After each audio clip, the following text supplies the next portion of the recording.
तत्सालोचयम् शम्राणं सम्मदन्तं सम्मदजित्ताणम् अट्ठवीयकमयपमुक्काणम् अट्ठगुणसम्पन्नाणम् उड्डलोयमत्ययमिपैकियाणम् तौ सिद्धाणं नैसिद्धाणं संयम सिद्धाणं दरिसिद्धाणम् अतीतानागतवर्तमानकालते सिद्धाणं संसिद्धाणं नित्यकालम् अजेमि पूजेमि वन्दामि नमस्यामि दुःखको गमको वैलाव सुलैगमनं समायि मरणं जिगुणसम्पत्तियो मज्जम् अथ प्राणिकाचार्य वंदना क्रियायां पूर्वाचार्यानुक्रमेण सकलकर्म स्यार्थं भावपूजा वंदना सो समेतं श्री श्रुतभक्ति कायोत्सर्गं करोमि।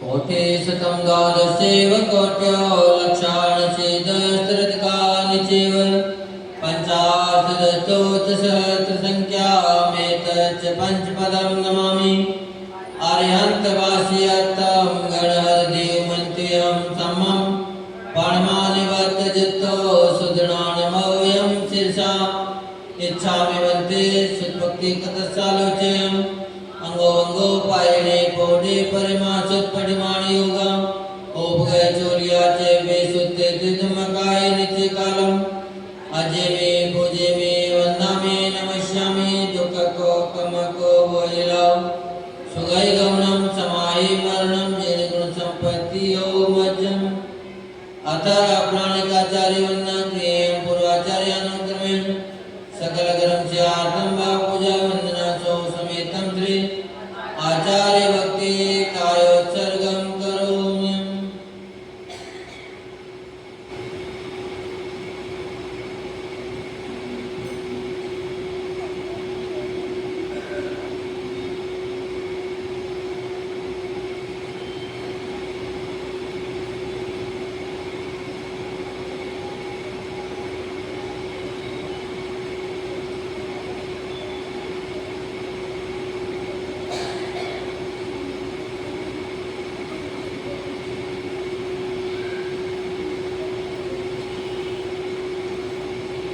सुजलिपार्गेभ्य सपरिमित भावना पटिमतेभ्य सुचरित तपोनिधेभ्यो नमो गुरुभ्यो गुणगुरुभ्यः छत्तीस गुण समग्रे पंचविहाचारण करण संदर्शे शिष्यानुग कुशले गम्मायरे सदा वंदे गुरुभक्ति संजमेणीय तरन्ति संसार सायरं गौरम क्षीणति अट्टकमं जरणं मरणं न पावन्ति नेत्रमंत्रो मुनिरता ध्यानाग्नियोत्राकुला सत्कर्मा पिरपोस्तपोदंदना साधु क्रिया साधुवा शील प्रावरण गुण प्राणस चंद्रागते ज्योतिका मोक्ष द्वार कपाट पाटन वटा पीडंत मां साधुवा गुरुआपान्तो नो नित्यं ज्ञान दर्शन नायिका चारित्राणो गंभीरा मोक्ष मार्गोपदेशिका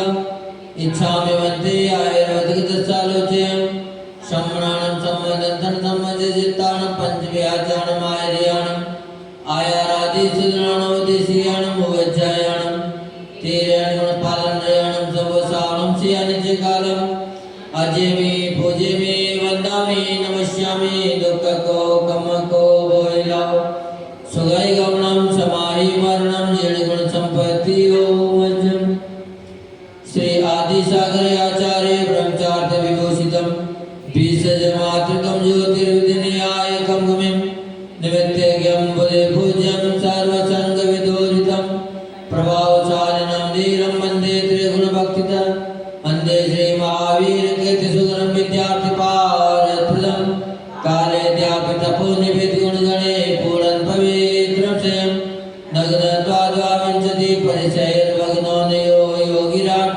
पायान्मानक बुद्ध कष्ट कोइराट संसार पातो निधि कल्पांत काल वर्जना विषया गुरुणा लोकोत्तरा तिर्गुण तवनं स्वामिन् नमो सिजर्षा मनसा वचोभि दद्यांच मलमल सागर सूर्यवर्या स्वाध्याय ध्यान तप त्याग मान मूर्ति सिद्धांत सार कुशलोचन देव भक्त्या महावीर कीर्ति गुरुवर्य सुपथ शिष्य नित्यं नमामि श्री सन्मति सागराय तोभ्यं नमो रवि समातो तेजकाय तोभ्यं नमो श्री समुज्जल वैभवाय तोभ्यं नमो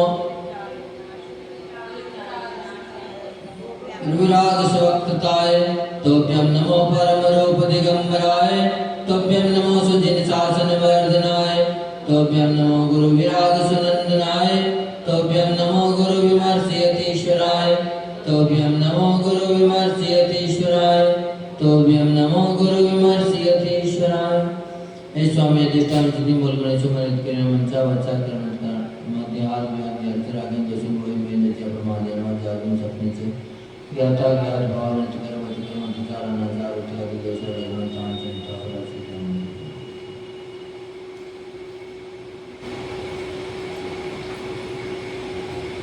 देवादेव भगवान श्री शांतिनाथ भगवान की जय। परम पूज्य भावलिंगी संत राष्ट्र विश्वनाचार्य गुरुदेव विमल सागर जी महामनिराज की जय। श्री कृष्ण सागर जी महाराज की जय। मुनि श्री कृष्ण सागर जी महाराज की जय।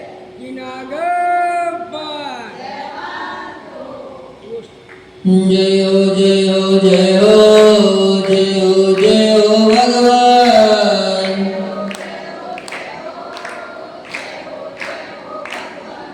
जय हो जय हो जय हो जय हो शांति भगवान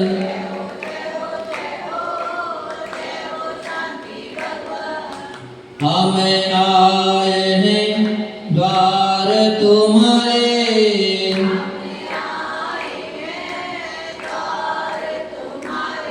दे दो प्रभु जी हमको सहारे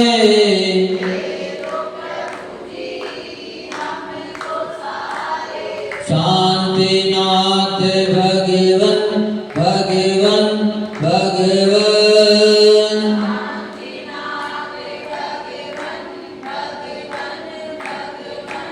जय हो जय हो जय हो जय हो जय हो भगवान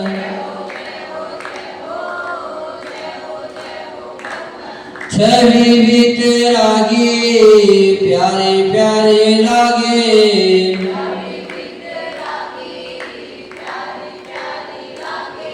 दरस जो पाया धन्य भाग जागे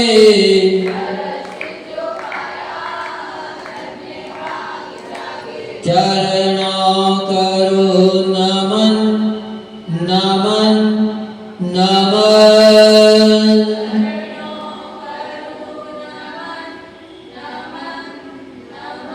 जय हो जय हो जय हो जय हो जय हो भगवान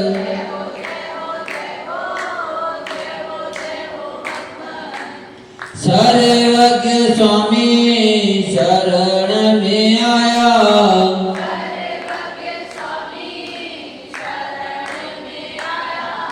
कहीं न मिला जो सुख पाया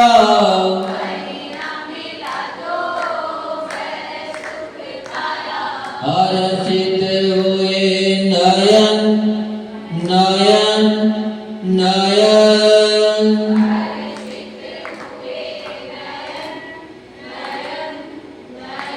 जय हो जय हो जय हो जय हो जय हो भगवान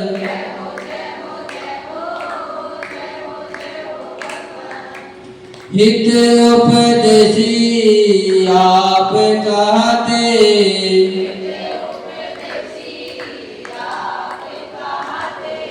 हम गुण गाने भक्ति बन जाते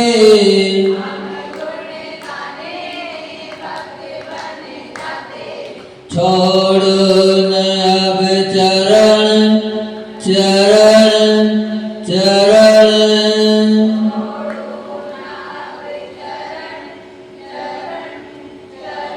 जय हो जय हो जय हो जय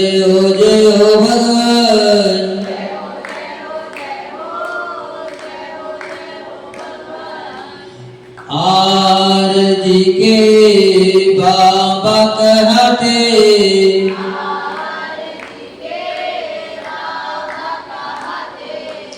यक्ष यक्षिणी भी सिर को नहाते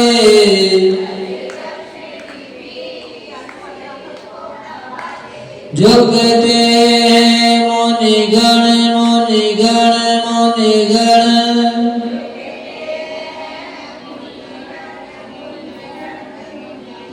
जय हो जय हो जय हो जय हो जय हो भगवान।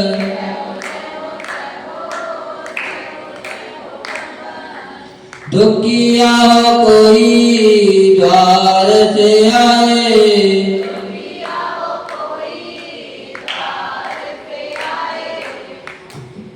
हंसता आए द्वार से जाए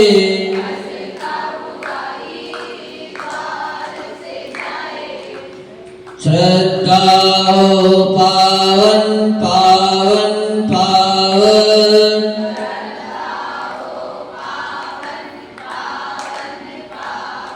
जय हो जय हो जय हो जय हो जय हो भगवान। जय हो जय हो जय हो जय हो शांति भगवान।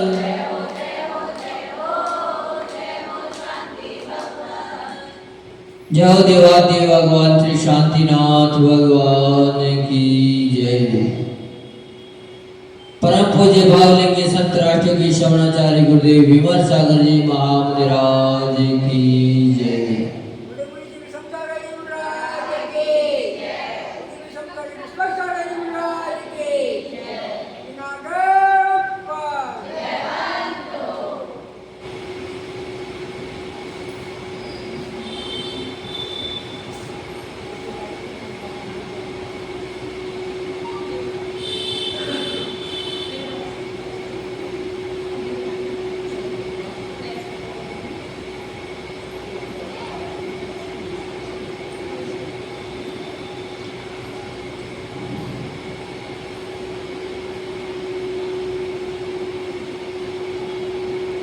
आचार्य भगवान बता रहे हैं कि जीवन में कुछ लोग ऐसे होते हैं जो दूसरों की गलती देखकर समझ जाते हैं। कुछ लोग ऐसे होते हैं जो गलती कर कर समझ जाते हैं, पर कुछ ऐसे भी लोग होते हैं जो गलती करके भी नहीं समझते। तो आचार्य भगवान ने कहा है कि जो गलती ही ना करें वो तो भगवान हुआ करते हैं, सर्वज्ञ हुआ करते हैं। क्योंकि सर्वज्ञ भगवान ही एक ऐसे हैं जो कभी गलती करते भी नहीं। लेकिन कुछ लोग ऐसे होते हैं जो दूसरों की गलती देखकर समझ जाते हैं, वो होते हैं महापुरुष, साधु पुरुष।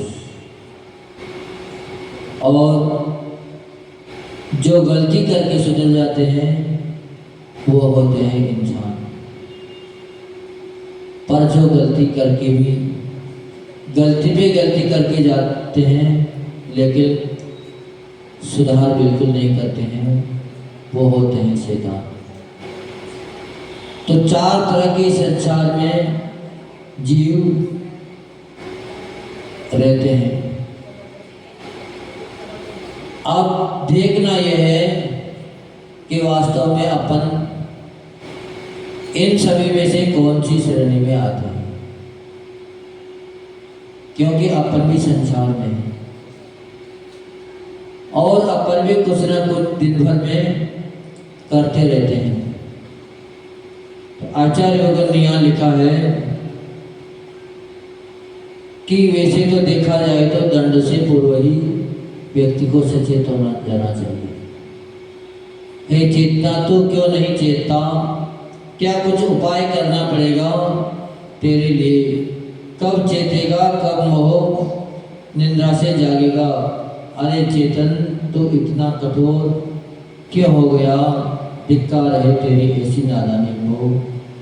यदि सद्गुरुओं के बार बार चेताने के बाद भी तू नहीं जाग रहा है तो निश्चित ही तुझे वहाँ कठोर दंड भुगतना पड़ेगा। क्योंकि जो गलती ना करे वो तो भगवान बन गए, और जो गलती करते हुए लोगों को देखकर समझ जाते हैं वो भी भगवान बनने की राह पर चल पड़े, वो भी एक दिन भगवान बन जाएंगे। और जो गलती कर लेते हैं, ठोकर खाते हैं, वो भी अगर समझ जाते हैं तो भगवान ना सही पर वो इंसान तो बन ही जाते हैं। लेकिन अपने जैसे ऐसे नादान जीव भी संसार में हैं जो प्रतिदिन गलती पे गलती कर रहे हैं, गलती देख भी रहे हैं, गलती पे हंस भी रहे हैं, लेकिन फिर भी सुधार का कोई नाम निशान नहीं। यही कारण है कि अपन सभी लोग इसी गलती के कारण, इसी भूल के कारण पंचम काल में आए हैं।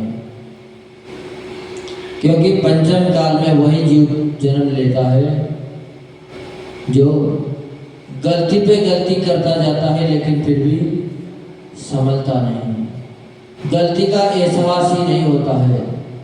वही जीव इस पंचम काल में जन्म लेते हैं। अपन ने गलती पे गलती करते गए और इस पंचम काल में जन्म ले लिया, फिर भी उस गलती का भुगतान भी हो रहा है, उस गलती का दंड भी अपन सभी को मिल रहा है, लेकिन फिर भी संभालने के लिए तैयार नहीं है।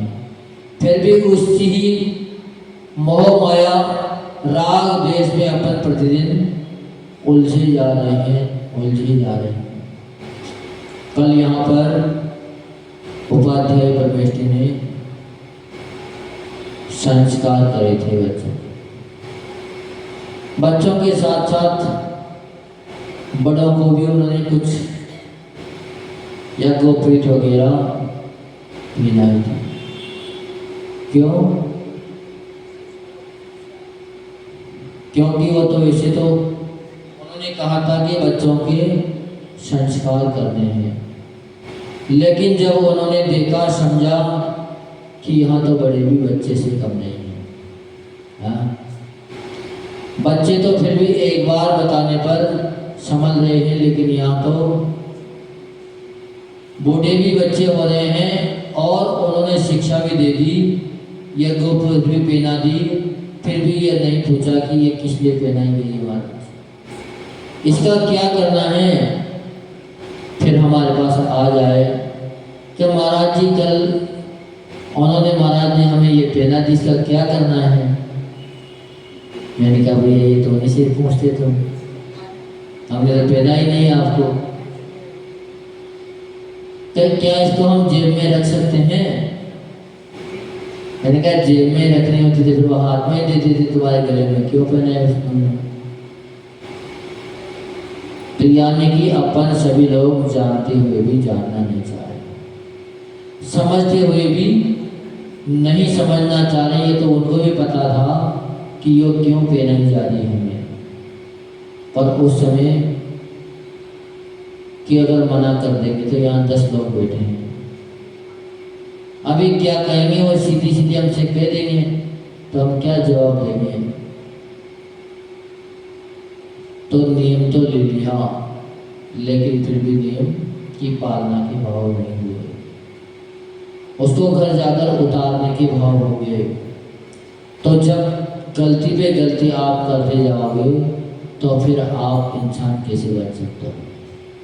फिर तो आपको नादान ही बनना पड़ेगा, और जब तक नादानी रहेगी तब तक तेरी आत्मा का कल्याण हो नहीं सकता।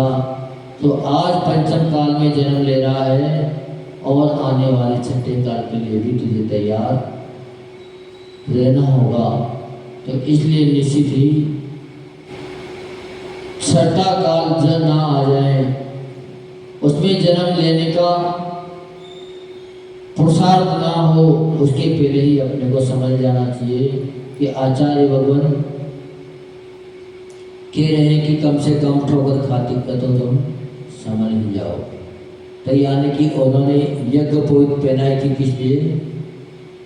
कि आप स्वप्न व्यसन के त्यागी बन जाइए, अष्टमल गुण के धारी हो जाइए। क्योंकि संसार में अगर किसी का कल्याण होता है तो वह एकमात्र इन दो गुणों के धारी होकर कल्याण होता है। ये दो गुण जिनके जीवन में आ गए, यानी कि उनके जीवन में संपूर्ण अच्छाइयाँ समाहित हो गई। और ये दो गुण जिन्होंने अंगीकार नहीं किए, वो कितना भी पाठ पूजन आराधन कर ले, साधना कर ले, लेकिन वह व्यक्ति कभी भी अपने आत्मा का कल्याण नहीं कर सकता। तो आचार्य भगवान कह रहे हैं कि हरे चेतन तो इतना कठोर क्यों हो गया है, धिक्कार है तेरी ऐसी नादानी को। यदि सद्गुरों के बार बार चेताने के बाद भी तू नहीं जाग पा रहा है तो निश्चित ही तुझे महाकठोर दंड भुगतना पड़ेगा, यानी कि षष्ठम काल के भी दुख तुम्हें उठाना पड़ेंगे। मानव जीवन मुश्किल से प्राप्त हुआ है, इसी पर्याय में तू जाग सकता है, कुछ कल्याण कर सकता है। अभी दिन में हमसे एक प्रश्न पूछा गया था कि महाराज जी, सबसे सर्वश्रेष्ठ पर्यायी मानव पर्यायी मानी गई है, नर जन्म सबसे श्रेष्ठ माना गया है, फिर व्यक्ति तब साधना करके संयम धारण करके स्वर्ग क्यों जाता है, देव क्यों बनता है? तो हमने उनसे कहा था, मैंने क्या यहाँ पर जितनी मेहनत करी उसका फल था देव पर्याय, यानी कि पुण्य की प्राप्ति, और पुण्य का भोग सबसे उत्कृष्ट देव पर्याय में होता है। तो उन्होंने क्या कहा फिर तो देव पर्याय सब श्रेष्ठ हुई, फिर मनुष्य पर्याय श्रेष्ठ क्यों नहीं हुई? तो भोग की दृष्टि से देखा जाए तो वास्तव में देव पर्याय ही सबसे श्रेष्ठ है, लेकिन वहाँ प्रचुर मात्रा में भोग सामग्री होते हुए भी, आराम के साधन होते हुए भी, सभी अनुकूलताएं होते हुए भी अपने आत्मा का कल्याण वहाँ पर नहीं हो सकता। इसीलिए मनुष्य पर्याय को सबसे सर्वश्रेष्ठ माना गया था। पर मनुष्य पर्याय सर्वश्रेष्ठ कब है? जब इस मनुष्य पर्याय को पाकर अपन सभी उस राह को पकड़ लें, वो उद्यम कर लें जिससे अपनी आत्मा का कल्याण हो जाए, अपने आत्मा का जीवन मरण समाप्त हो जाए। ये देह बार बार धारण नहीं करना पड़े, पर फिर भी जितना भी उत्कृष्ट आप तप यहाँ करोगे तो उस तपदारी को अगर वो सम्यक दृष्टि हुआ तो निश्चित ही उच्च देव गति को प्राप्त होता है। और अगर मिथ्यात्व के साथ उन्होंने तप साधना करी तो कुदेव में चला जाता है, वो तक में पहुंच जाता है, लेकिन वह भी देव पर्याय को प्राप्त होता है। तो ऐसा क्यों होता है? क्योंकि जब उत्कृष्ट पर्याय मनुष्य पर्याय है तो उसको देव क्यों बनना पड़ रहा है? बताइए कोई।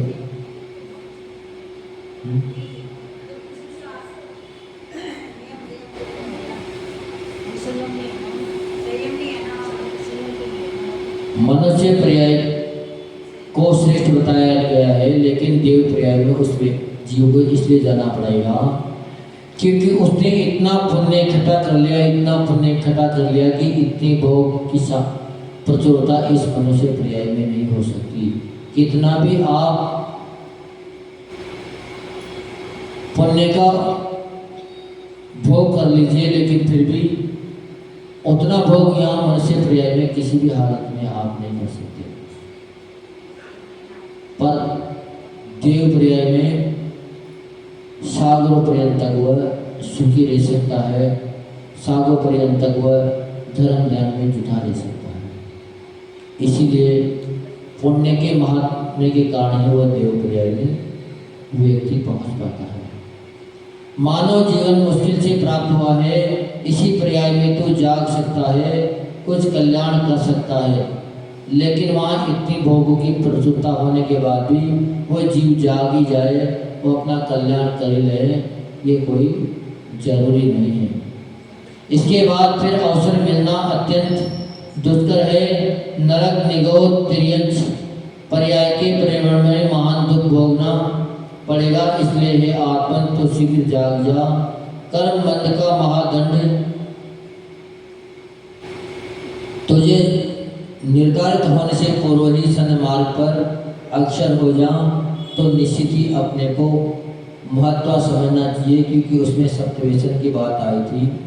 तो सप्तव्यसनों में और अष्टमल गुणों में रात्रि भोजन त्याग का भी एक बहुत बड़ा महत्व होता है।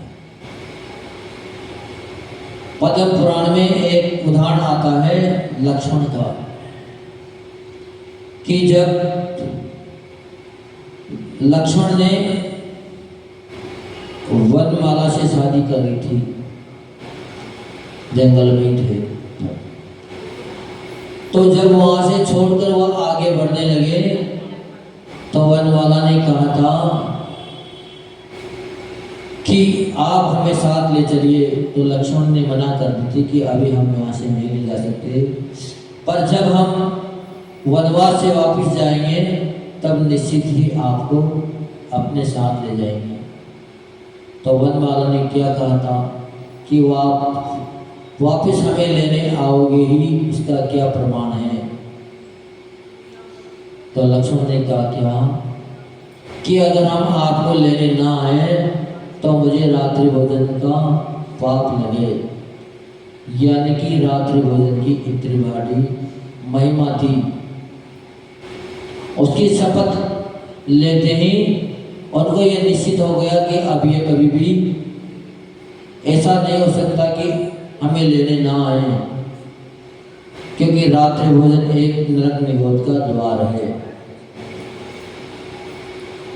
अपने शास्त्रों में नहीं कहा, रामायण में भी सबसे अगर बड़ा नरक का द्वार कहा है तो महाभारत में भी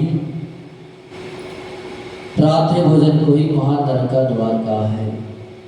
और जिनके गले में वो यज्ञ पवित्र हो जाती है तो यज्ञोपवीत का धारी व्यक्ति सप्तव्यसन और अष्टमलन का धारी, सप्तव्यसन का त्यागी होता है और अष्टमलन को धारण करता हुआ होता है। इसलिए इस यज्ञोपवीत का बहुत बड़ा महत्व है, मात्र धागा ही नहीं है।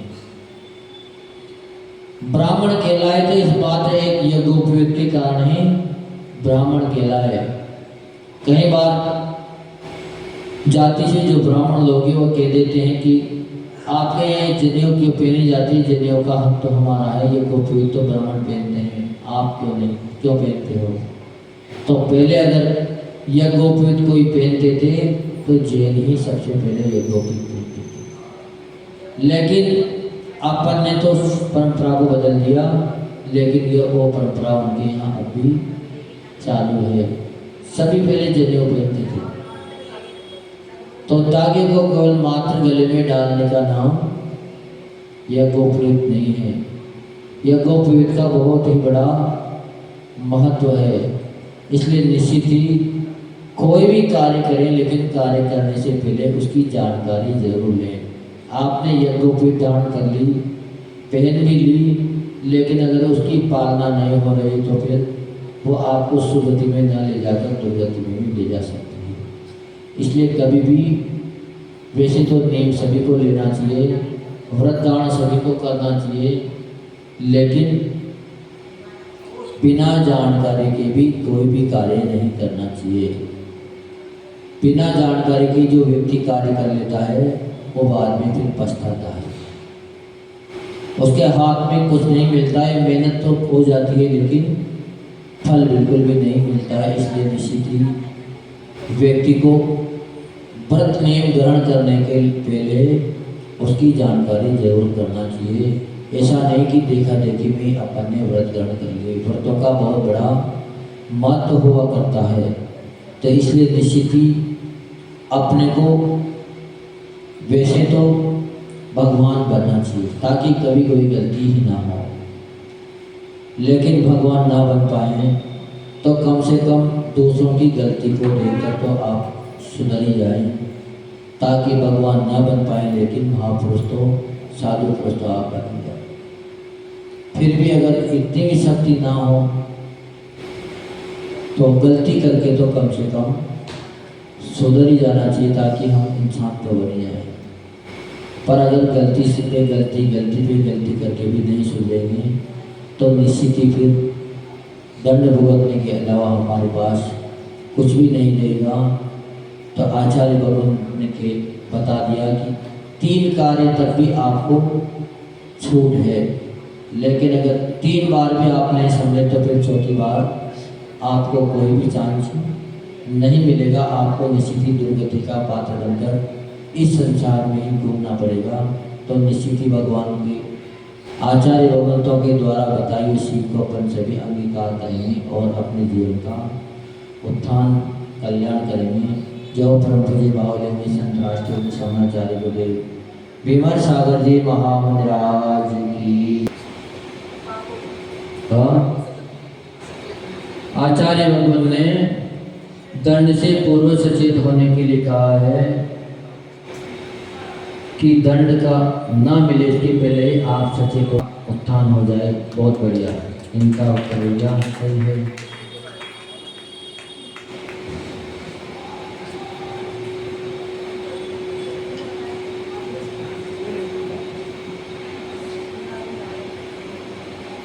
दूसरे प्रकार का कौन से व्यक्ति इस संसार में आचार्य भगवंत ने बताए थे?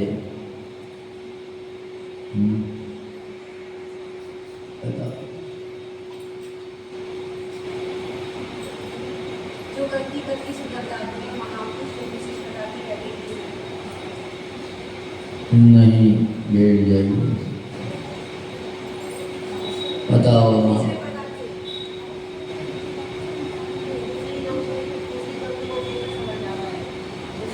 जो दूसरों की गलती को देखकर समझ जाता है वह महापुरुष होते हैं, यानी कि साधु पुरुष होते हैं। बहुत बढ़िया। हाँ, तीसरी वाली बताइए आप बोलने में चूक गए। अर्जुन ने कौन से व्रत की का संकल्प लिया था और किसके सामने लिया था?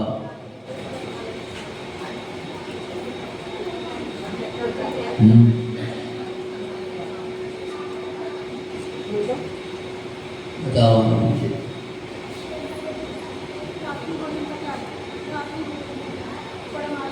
रात्रि भोजन का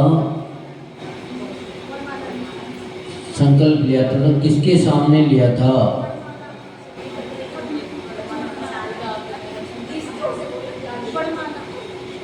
वनमाला, उसके सामने लिया था।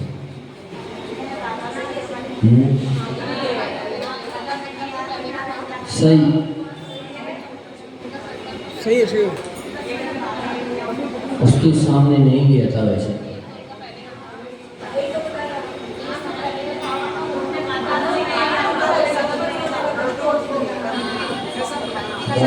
भैया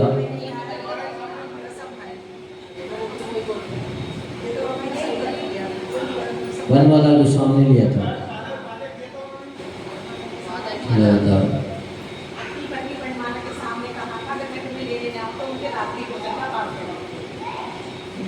नहीं,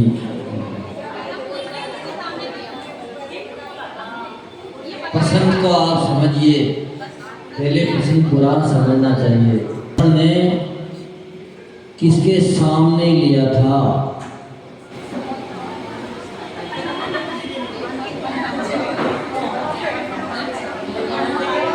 लक्ष्मण ने वनमाला से तो शपथ दी थी। बताओ ये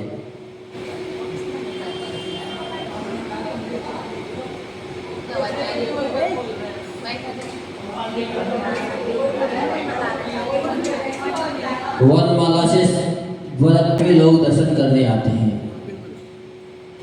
भगवान मल्लिनाथ की प्रतिमा कौन सी वेदी में और किस तरफ विराजमान है?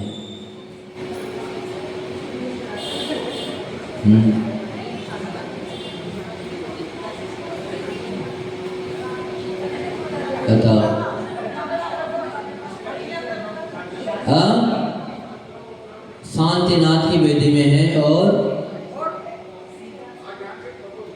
हाँ, एक और है।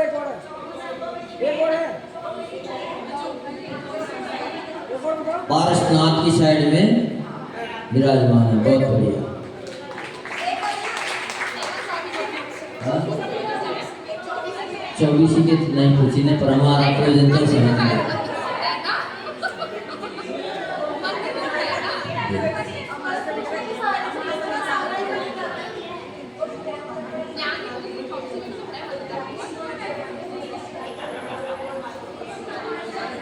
किनके बार बार चेताने पर भी जीव नहीं जाग पा रहा है? किनके बार बार चेताने पर भी जीव नहीं जाग पा रहा है? बताओ नंदी, बताओ फिर क्या सुना तुमने? केवल शोभा बढ़ावे आती हो। कौन बता रहा है? बताओ। माँ बता रही है तुझे।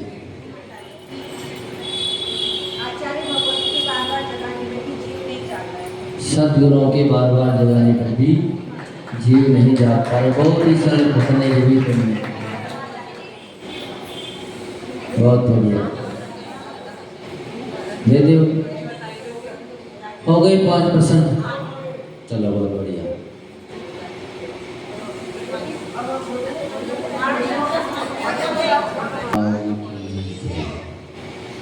गुरुदेव हृदय आकर, गुरुदेव हृदय आकर मेरा ध्यान अमर कर दो। गुरुदेव हृदय आकर मेरा ध्यान